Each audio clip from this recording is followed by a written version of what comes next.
Please welcome Cameron Zick. He's truly amazing. I'm coming up on my 2-year birthday of my spinal cord injury. And holy shit, it's been a long fucking 2 years. But don't get me wrong, it's been a transformative experience I'm beyond thankful for. My doctor said I might be lucky to walk again in a year or two originally in Colorado. But with the support of my family, friends, the Share the Right Ability Lab, and alternative therapies, I passionately committed to 20 to 30 hours of rehab a week for 18 months. And today I'm preparing for a potential para-triathlon.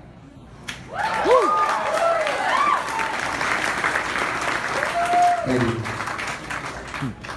But physicality aside, it's been a constant mission of mine to find ways to share my story and learnings to impact the lives of others. Yet, one of the toughest things that I have to hear within a disability community or not, or spinal cord injury or not, has been, I don't think I could have done what you did, or I would have given up if I were you. And I'd like to dispel that here for today. I want to tell you about how 3 people helped me crystallize positive reframing strategies that carried me from rock to rehab to my recovery. How an inadvertent comment at the ICU taught me about acceptance, and how a random guy at a cafe challenged my definition of present-day awareness, and how my 7-year-old little sister Layla reinforced resilience. These mental reframing techniques, though, are also just as translatable to your battles. They're teachable skills. And when I looked at these positive reframing techniques, they're also helping me gain excitement for the mundane, the worrisome, or dire situations, while also tricking my mind so I can continue to grind and endure. But the will to push forward really was never that easy. It wasn't always easy. And take this photo of the rock, for instance. This is a photo of my friends and I right before my fall. It was something I actually couldn't look at for the first year of my injury. For the year anniversary of my injury, right after May Day last year, my friends and I sat down and pulled out the rock photos for the first time to look at it. And to be honest, at first I cried. It wasn't really like a boo-hoo cry, but more like this feels fucking good cry. And I looked at this photo, and the first thing I said to my friends after I collected myself was, shit, my calves look a lot bigger in this photo than they do now. And that got us all laughing a bit and helped ease some of the tension. But second is, I looked at my friends with love and I said, you know what's awesome about this pic? Is that when we reclimb that mountain and stand on that rock again, we'll hold each other even closer and smile even bigger because of this experience. And reframing techniques like this that I exercised throughout my recovery, like an example right here, helped me overcome that fear. And now I'd just like to tell you through those 3 stories with an ICU nurse, with a random guy at a cafe, and with my little sister Layla, how I developed these core mental reframing techniques. So I'll start in the ICU in Colorado, to my first real cry. And at that point, I had minimal functionality in my arms and my legs. My mom and my dad and my nurses actually had to do most functional tasks for me. They dressed me, they fed me, they bathed me. One night I was being turned over to be changed and put to bed, and a nurse inadvertently and unintentionally compared me to a caged puppy dog. And don't get me wrong, I've absolutely loved every nurse that I've had a chance to work with. The beautiful people, and this was just an inadvertent, accidental comment. But it stunned, and when the nurse left the room, I actually just lost my shit. I looked at my mom and dad, thankfully they're there to console me, and I started to cry, but I was also enraged. And I was just like, I'm a human being, not a dog, and this is a hospital bed, not a fucking crate, and I just want to be treated like a living man. Fast forward to my first couple of weeks at RSC, and I was super excited because my OT and I began to work on what would it be like to get ready on the morning on your own again. Everything from sitting up in bed with your core strained, to taking off your gown, to picking out your clothes, to changing into your clothes, and getting out of bed, putting on your socks and shoes, and grooming yourself. Things that we all do mindlessly, half asleep in the morning in minutes. And that day at RIC, though, it took me 2 hours. And don't get me wrong, I mean, like the RIC team was amazing that we passionately worked to improve and progress on that. But at the time, as frustrating as it was, it hit me right then. If you're like myself, who doesn't look at yourself as a quitter, who wants to finish what you started, I hate to say it, but at the start of a spinal cord injury, that was really difficult. I did just want to quit at that moment. But I think what I realized at the time is like, while I absolutely wasn't a dog, what I was a human being with a choice to make. A choice to not pity myself and find acceptance in my circumstances and continue to persevere and endure. And with acceptance there, I think what I started to realize was you can't accept what is until you can't change what is until you accept what is. So you can't change what is until you accept what is. And what I mean by that is that you can't change the trajectory of my recovery until I accept the current state of my recovery. And this wasn't easy, not at all, but I think with acceptance, I started to realize I need to accept my circumstances today because it's not going to be tomorrow where I'm going to be able to get out of bed and do jumping jacks or tie my shoes or be able to hop off the curb and cross the street. These things are going to take time, patience, and acceptance of failure as progression. It's funny, it sounds silly, but I go back to that early dream I had of hopping out of bed and doing jumping jacks. I really wanted to do that, but the irony of it is I fucking hated jumping jacks. They annoyed the shit out of me and they seemed pointless and inefficient in PE. Yet jumping jacks, of all things, was something I was desperate about and was upset that I could potentially lose. So what I realized as well is I started to talk to fellow spinal cord recoverers and realized many other people are experiencing this desperation for something seemingly so trivial. And when you're desperate for something so trivial, it started to hit me that like when your livelihood is stolen in an instant, it's not just the loss of physical movement or just the loss of being able to do an activity, it's that loss of control, topped off with the loss of free will and mixed with that fleeting emotion I think we're all somewhat familiar with, the loss of innocence or a loss of something you actually never had. Similar to missing a crush that you never actually went on a date with. Or like when you're a kid and you realize I might not actually walk on the moon again. Not again, not at all. So I think with that is, this injury has come to teach me that we all never really have control of much anything or anyone. But the thing is that's okay, because the only thing we really can control is our present day mindset. And that was reinforced in me by a random encounter at a cafe. So at the start of my injury, it was very common for strangers to ask about my injury. It's not every day you see a 25-year-old man in a neck brace and a walker and a cane. It's a polarizing sight. But I've looked to share my story and learnings with with curious strangers, and many would offer support. But at some point, I also loved when they'd actually open up and relate. And what I mean by that is for instance, an Uber driver who opens up and says his daughter is paralyzed and in a coma. A waitress who said her mother is battling cancer and losing the will to fight. We all have an experience, a reality that really no one else can truly understand. But that's what I find fascinating is when humans share stories to restore each other. So it's strangers healing strangers in that way. But this encounter at the cafe was a little bit different. I got to talking and we're chatting up. I give him some background on my injury.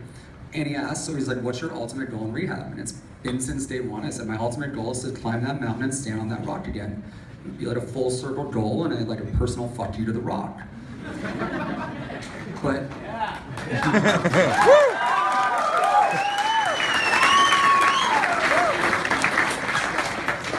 thank you. And I tell him this, I tell him his goal, and that's the exact type of response I've usually gotten from 99% of the people. And then this guy says, wow, you're an idiot. I'm like, this is a first. I'm like, excuse me? And he says, wow, you're an idiot. He goes, I'm sorry. You should be grateful to be walking, let alone alive. You're risking your life I would be more cautious than you are. And what proceeded was just like a 45-minute heated but civil conversation. And I was like, I am living cautiously. I'm cautiously optimistic because life can be taken from you in a second. Take, for instance, especially when things are out of your control, it's like, take, for instance, driving. I could be a perfect driver going 65, hands on 10 and 2, not texting and driving, but I can't control if an asshole in my left lane had 8 beers and drunkenly swerves in my lane. Does that mean I'll never drive again? No, of course not. It just means that I won't avoid living by living in fear. And his response to that was something like, well, it's a selfish goal. You're risking your life and it's jeopardizing your family. It's a selfish goal. It's just so you can go stand on a damn rock. And my response to that was like, yeah, it's selfish. It's a selfish investment in myself. It's an investment in myself, something I think we all sometimes forget to do. And it was an investment in myself because I feel like I'll truly be mentally stronger with this injury to be a better man, employee, brother, father, husband, whatever it may be. We finished our conversation and shook hands. It was a civil disagreement on our life views. But again, I think something hit me again right there. That meeting stuck with me. At first, I was like, should I be more worried? Should I not climb that rock? What if I do get hurt? And I think what I started to realize there is looking at an ideology that's carried me throughout this recovery is the only thing in life you can control is your own current response to present day life happenings. The only thing in life you can control is your own current response to present day life happenings. Meaning, I can't control what happened 3 minutes ago on that rock, 3 days ago, 3 weeks ago. I can't control what happened 3 months from now, 3 years from now, or if I stand on that rock again. But what I can control is my present day mindset and falling in love with the process and the day-to-day process, including the battle scars, the setbacks, and the non-believers to complete my recovery. And this mindset is crucial because at times, day-to-day progress was easy to miss. But another mindset that I think I incorporated with that and the idea of control is if I learn to identify and celebrate small victories, things that I did just a little bit better than the day before, it would be an affirmation that the process I'm committing to is delivering results. That way, I can let go of the outcome and not lose sight of that goal. So what I did to help identify and celebrate those small victories is I brought heightened awareness to my day to find excitement in seemingly mundane tasks. And how I did that is as I created a system in my head of just like looking for first opportunities again, things I like to call first. And we were all too young to remember the first time we walked, stood up, took a bite of food. Yet with this injury, I had a really unique opportunity to relearn, celebrate, and remember these types of experiences again. It was rehab goals that my RSE team and I can look forward to accomplishing. Things like big and small. Things like the first time I opened a protein bar wrapper. I did it in 20 minutes, and my OT and I sat there for weeks trying to figure out how to do it on my own, and I finally accomplished it. First time I learned how to travel on my own. We practiced for weeks on how to carry a suitcase and walk at the same time. The first time I cooked a meal. It was an OT session where we went grocery shopping, and I came back and I cooked breakfast for my mom and my sister. I burnt the shit out of the omelet, but it was a moment that I'll savor forever. And then I also just like for recent examples of the first, it's like the first time I ran a mile on flat land on my own. It was a 13 minute and 20 seconds back in January. First time I went swimming in the ocean. It was back in San Diego, and it felt freeing to be able to go swimming in the ocean on my own. And the first time as well, I went snowboarding with my little sister Layla back in December. So when I think about why I'm grateful for this injury and what it's brought to my life with the people around me, one of the biggest things is what I've seen and how I've watched my 7-year-old little sister Layla grow even more resilient. And with this injury, she's just a stronger, more beautifully independent, and more empathetic person. And for that, I am grateful because of this spinal cord injury. And an example of that is in the ICU, she was one of the first people I want to see. I asked my mom, I'm like, can we FaceTime? And unfortunately, my mom said, no, Layla unfortunately isn't ready. She doesn't want to see her brother hurt. But fast forward again, she came out to RIC and it was super special, her first visit to Chicago. She joined me in PT and OT playing hopscotch and board games. And then she started to show signs of pure empathy as well, just without even being asked. Things like walking my walker up to me in the morning, or offering to tie my shoes, or opening doors, or grabbing my hand across the street safely. Or for instance, she was also very adamant on teaching me things like, I want to teach you how to knit, because that would be good OT for you, she would say. And then again, I would look at her first time going to go snowboarding together. She asked me 3 big questions. She said, 1, are you scared? And 2, does your neck injury still hurt? And 3, what happens if you fall?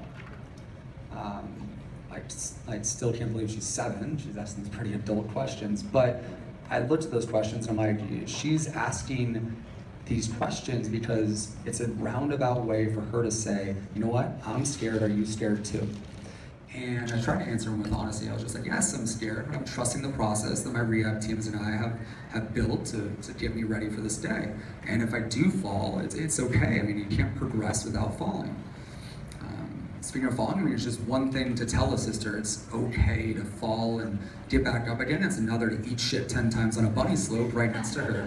So for her to actually see that though, and to be there with me, to relearn and experience and fall and get back up and progress, for that I'm grateful, and that's what I look at as resilience and a first opportunity that brought that.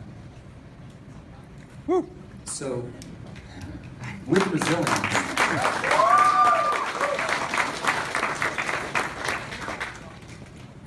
with that, I've come to realize that resilience is also a muscle that we can build, and not just when shit hits the fan. It's resilience is something that we all have. We will all push to survive. We will all push forward. We can all trick our mind to go a little bit further each day, and we can adopt mental reframing techniques and positive reframing techniques to capitalize on this type of experience. And by creating these mental reframing techniques, you can actually conquer your own resilient endeavors. And these mental reframing techniques, again, are just, you can't change what is until you accept what is. The only thing in life you can control is your present day response to current life happenings. And find and identify small first victories while falling in love with the process of being great. So with that, I'm super excited. This is, I guess, making it real because it's burning outside of my close friends, but I'm excited to announce that my friends and I will be climbing that mountain and standing on that rock again. Yeah. Woo! Something to talk about. Hi, boys, Zick. Thank you. It feels real. It's crazy. Something we've been thinking about since day one. My friends and I have decided fall of 2017, the time to climb Mount Sneffels again.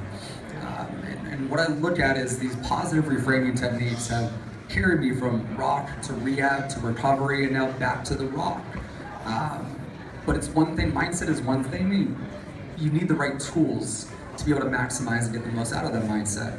And what I mean by those tools is I have to be able to thank my inner circle. It's the family, friends, Shirley Ryan Ability Lab, and my alternative therapy teachers who were able to help me identify those first victories, and they wouldn't be possible without them. So thank you to those two.